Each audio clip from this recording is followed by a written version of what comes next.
Welcome to Wayne's Weird World. Now, this is a messy one. Cheers.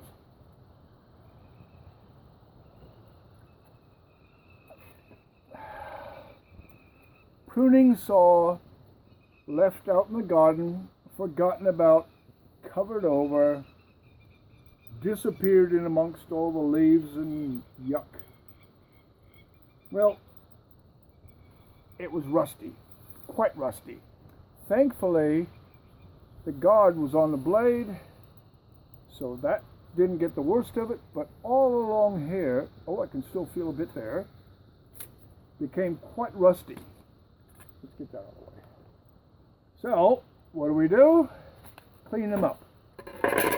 Have a good assortment of wet and dry, 400 grit, all the other ones. There's 180, that's 400. What's this one? 80 grit. Ooh, rough stuff. Anyway, I think that's 180. That's just fine. It gets a bit messy. Now when you're cleaning them up, try not to get the actual tip of the tooth. So I'm running along here. This is the ridge from where the guard was on, and it was very, very rough. Just give it a nice smoothing over with the wet and dry. You'll feel it. You'll know when you've cleaned it up enough. Well, there's that spot. Okay. Let's do that little spot just a bit more. Soapy water is all you need. Keep the wet and dry off the actual tooth.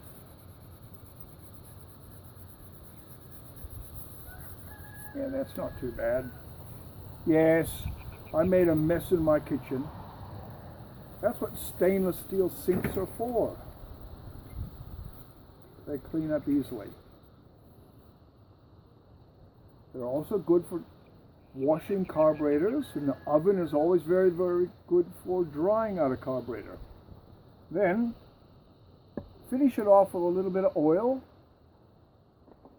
That's the diesel that I had with a bit of wax in the container, and it turned out to be a really, really nice mix.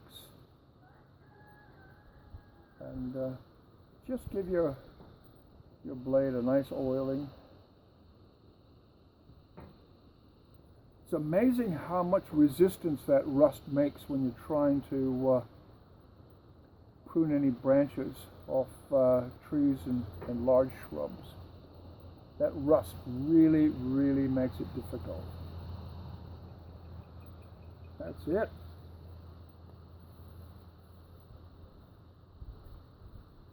That shape of tooth, Sandvik calls them a fleam tooth.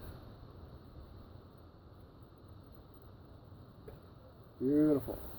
That will do the job. No, I'm not going to test it on my apricot tree. That's it. Wayne's Weird World. Now I can go off and do some other work. See you next time.